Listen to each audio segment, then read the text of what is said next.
4 years, and the other for what she would try to do in the future.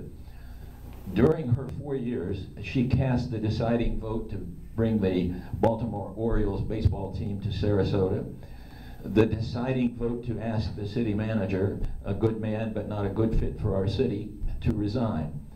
She persuaded her fellow commissioners to fund a city economic development coordinator, and most importantly, as mayor, and despite differences on issues among the commissioners, she has created a sense of civility and collegiality among all 5.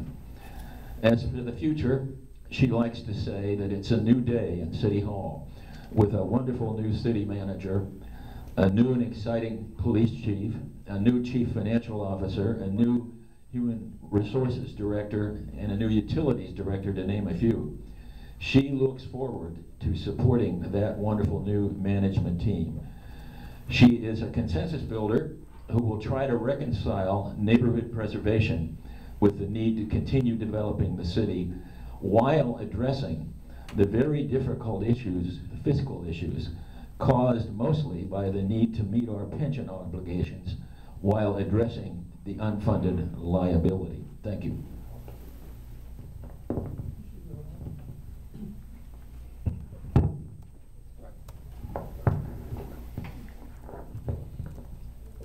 Good evening. I'm Kate Lohman, and I am filling in for Susan Chapman until she can get here, which hopefully will be very soon. And so I'd like to just begin by reading you her statement, which is as follows. My late husband and I moved here 23 years ago because of Sarasota's great quality of life. We considered other places, but the lovely environment, coupled with the outstanding arts and cultural amenities, made Sarasota our paradise. Almost immediately, I began serving on boards of social service agencies and civic associations. I was chosen as president of many and was founder of others. I'm a 23-year small business owner with a local law practice. This service has led to my engagement in a variety of local good government efforts, including acting as the Sarasota County Special Magistrate for zoning and code enforcement for 16 years, campaigns for campaign finance reform and for preservation of the city manager council form of government, and membership on the city's planning board since 2008. When Sarasota County was honored as an All-America City in 2006, I was a proud member of that team as a featured citizen volunteer. Sarasota is my hometown now. It's a city of high standards. I'm committed to maintaining those high standards, and that's why I'm running for City Commission. And then I'd just like to add to you why I agreed to come tonight to try to represent Susan to you. This is why I support Susan Chapman. I support her because she has worked hard to preserve our quality of life, and I support Susan Chapman because she supports neighborhoods, and that's where I'm coming from as an individual. I support Susan Chapman because she consistently demands that the city establish and follow proper procedures. And that's kind of dull, but it means that you and I have a voice, that we can be confident we have a voice at City Hall.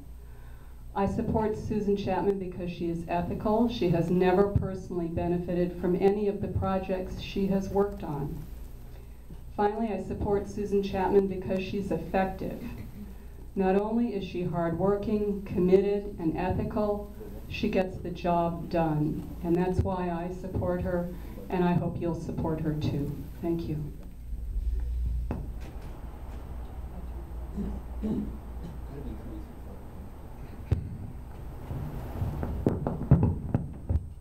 All right, again, I'd like to thank all the candidates for coming tonight. Before we get started, I'd like to introduce myself. My name is Powell Stone. I'm a student at the Sarasota Military Academy, which is off Fruitville Road, just a bit up the road.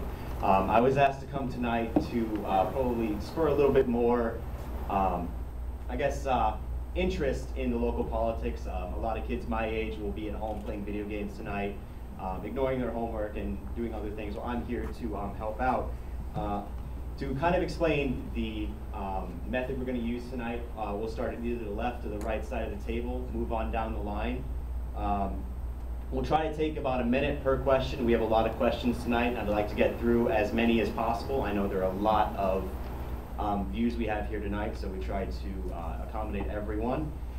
So without further ado, let's go ahead and jump on in. The first question I'd like to ask is to Mr. Thiessen here regarding the Ringling Walmart, his views on that, and how he thinks this whole thing should progress. Just in terms of the format, are we all going to be asked the same question, or is it going to be different questions? Yes, we'll go down the line with the same question. Everyone will have a chance to respond.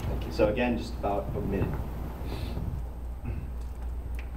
I see a lot of different opinions among my neighbors about the Ringling Walmart.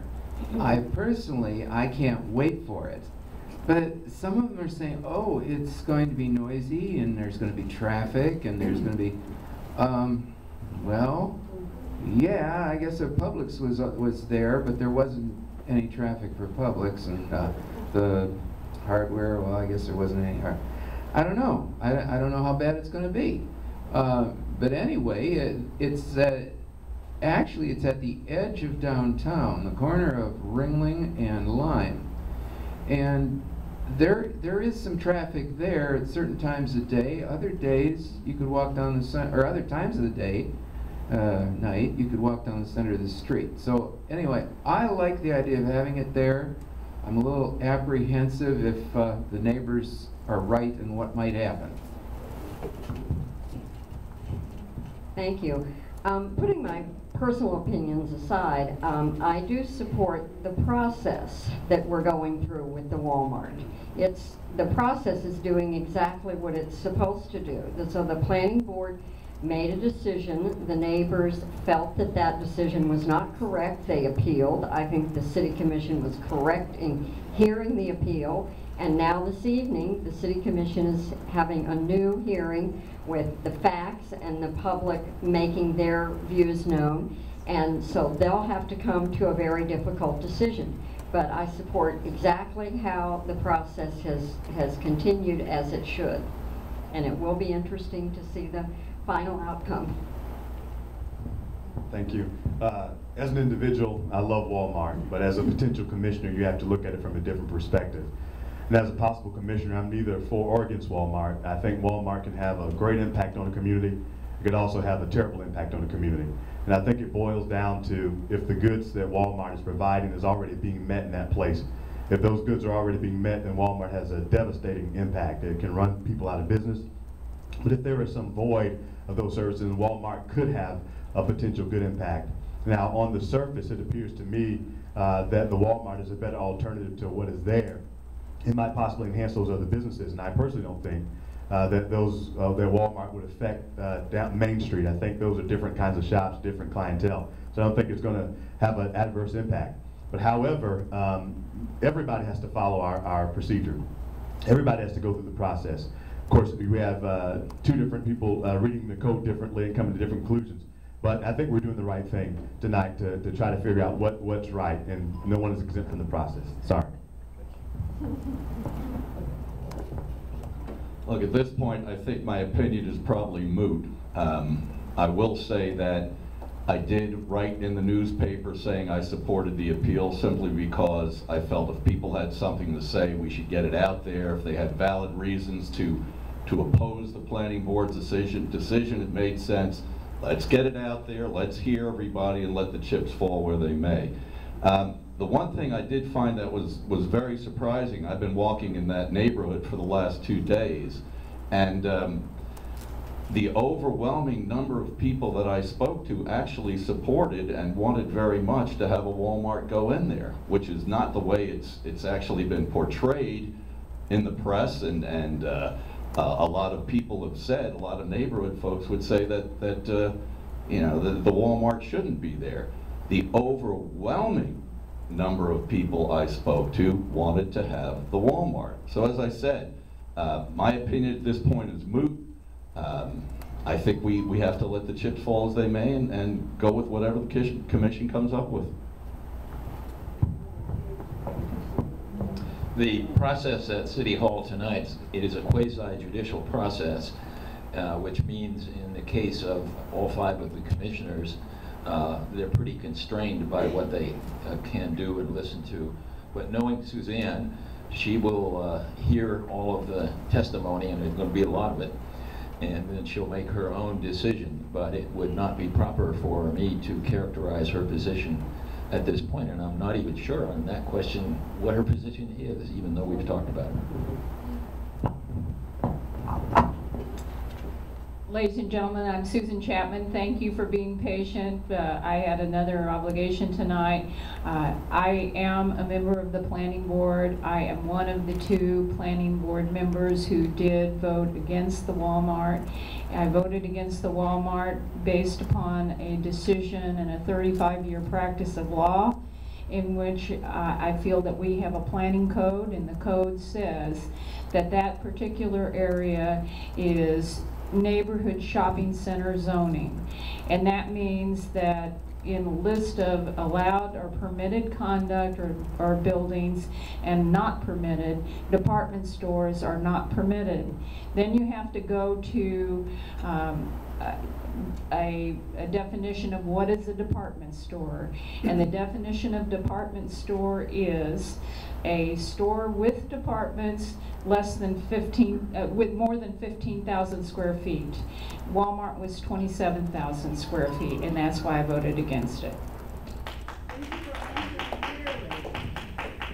All right, thank you, everybody. I apologize for the awkward mic situation. We're not gifted enough to have microphones to everybody. I'd like to give the next question to Ms. Chapman here regarding the strategies on alleviating the homeless issue in Sarasota. I know that's been a very big issue for a lot of candidates. Just like to hear the opinion of each of our candidates here tonight. Last week in the newspaper there was a very, very good editorial about the homeless and Dr. Marbutt's report.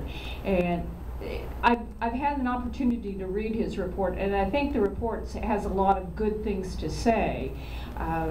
A couple of things that they have a 7 guiding principles on homeless transformations, and one of the things they say is that you have to move beyond a culture of warehousing, and that you have to integrate all of the services so the services work together.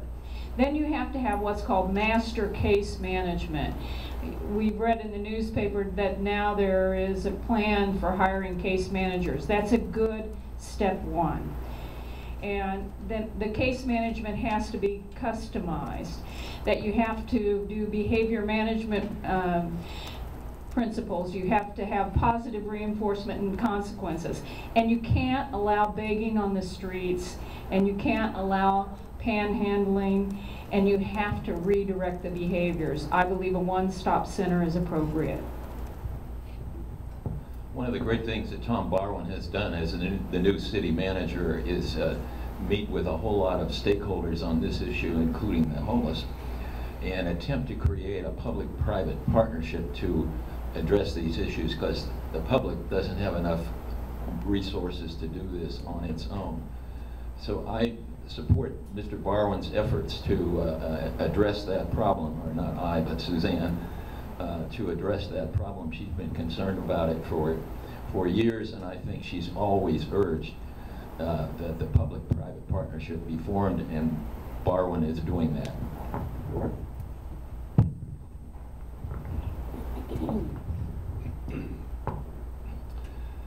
I'm in agreement that we should have, I do advocate the sort of one-stop shop that they have in Manatee County and Bradenton for the homeless. I think we have a number of issues to deal with. How do we actually fund that sort of thing? I think the city has to come together with the state and the county and the nonprofits to put together a program that is viable and a program that is lasting. The other issue I have is, I think it's great to be able to quote books and say this guy said that and this guy said that. Who has the political will and the leadership to actually force all the parties that should be involved with this decision? Who can bring all of these parties together to actually make it happen? That becomes another question. I think we talk and talk and talk, and we keep kicking the can down the road, but there has to be political will and leadership to make this thing happen. I think our homeless issue is one thing. We have a vagrancy issue we also have to deal with. The two are not, in my mind, interconnected. Thank you. Thank you. The homeless situation is something that's obviously of great concern to all of us. Me and my wife frequent downtown, and we're constantly approached to give money. And oftentimes we do, and I don't know if that's the best thing to do, but lately I've just encountered some people who were extremely aggressive and almost demanding. To me, I think the question the city has to ask itself, how do we help people become self-sufficient? I think there are other models around the country, even in our state, who have implemented programs, and maybe we're on the right track to that. With the street cleaning program, I think it's that kind of thing that will help people get on their feet. There's still a portion of the homeless population that will be difficult to fully transition to self-sufficiency, but I think it's that kind of program that we've got to start looking at, and I don't think we have to reinvent the wheel. And I think we do have enough resources within the city that can help us transition. And I believe that we just need the political will to do it. And so that's one of the things that's dear to my heart is working with individuals in the community. Okay, sorry. Trying to get better at this. This is a very complex issue, and I can tell you I've had to deal with it firsthand. I live in the Gillespie Park neighborhood, and when they removed the benches at 5 Points, the crew immediately came to Gillespie Park. So we were faced with the same situation that the people downtown were faced with, and I think even a more intensive situation. It's very complex, and one of the things that we had to deal with immediately was the criminal element that has infiltrated the legitimate homeless population, and even takes advantage of them to a great degree. So there isn't just one thing that's going to solve the issues. I definitely think the caseworkers are going to help.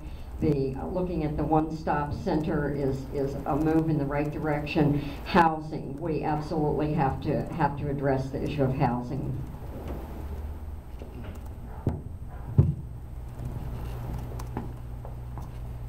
Well, the caseworker should be able to differentiate between those who can be helped and those who simply have to be put away. And I hope that the caseworkers have a lot of wisdom, and that we have a lot of will to do what we have to do with the people that we have to do it with.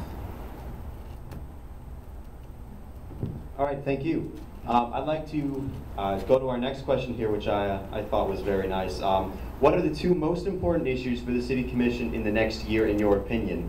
And what are the positions that you have on the issues, and what distinguishes you from the other candidates? You first. Well, I think I'm one of the candidates who puts it on the line. And I think the two most important, actually, are keeping the neighborhoods safe from predators. White-collar predators and the other kind. Now, if you can keep the predators from loading their business expenses onto your tax roll, and if you can keep the criminal predators from breaking into your house the other way, then the second thing that we have to have done is we have to settle that $459 million deficit. And that's going to be a really big accounting trick.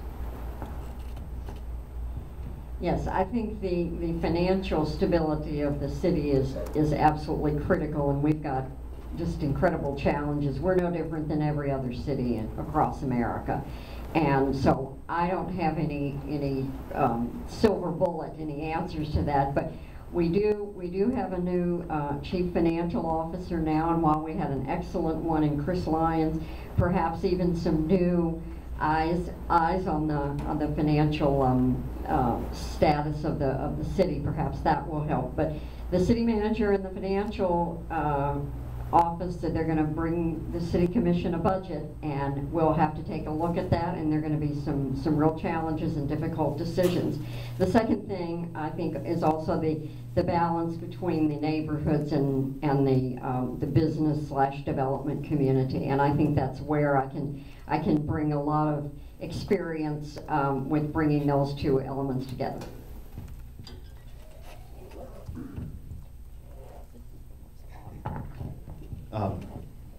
The first issue that I think is that's most pressing is the city's looming financial problems. Obviously, this commission is going to have to make some decisions to help our city be where it needs to be financially, and there are no easy answers. I think if there were easy answers, I think past commissions would have figured it out. But the reality is we better find some solutions really fast. I don't think we can tax our way out. I don't think we can continue to cut services. I believe growth is one part of getting us out of our financial problems, but it's going to have to be a multifaceted approach. I am particularly concerned. I think another issue that's deeply affecting our city is obviously the homeless, as we stated earlier, but I think the crime and violence in North Sarasota and how it slows down the redevelopment of North Sarasota. Those things are affecting, even though they may happen more often in one part of the city, it affects the whole city.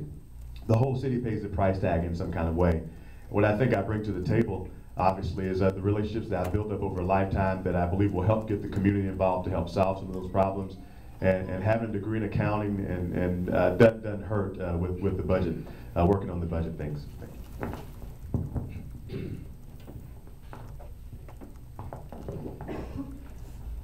Look, I think the two issues that greatly affect the city the most are the fiscal crisis we're in and the fiscal crisis we're in, because they affect everything that goes on with the city. And as Kelvin said, we don't want to tax our way out of this thing. Nobody wants their taxes to double, and that's what's going to happen very shortly. And I think the trick is going to be, how do we balance growth, which we desperately need to try to grow our way to a certain extent out of the fiscal crisis? How do we balance the growth while still maintaining the sanctity of the neighborhood? And that is a balancing act, and it is almost the job of Solomon to figure out, and that's what really needs to be figured out. We've got to find the balance between the two different parties. I think the overriding problem in the fiscal cliff is a $300 million unfunded pension obligation that is mostly with the city police department. That contract is coming up within a year, and that will require very hard negotiating. That's what I've done for 25 years, is bringing two different sort of faraway parties together in the middle. The fiscal situation is number one, the unfunded pension liability. The current city commission has begun to address that with general employees moving to a defined contribution plan rather than the current defined benefit plan. But in the police case, it has to be negotiated through collective bargaining, and it's going to be kind of tough. The Police Benevolent Association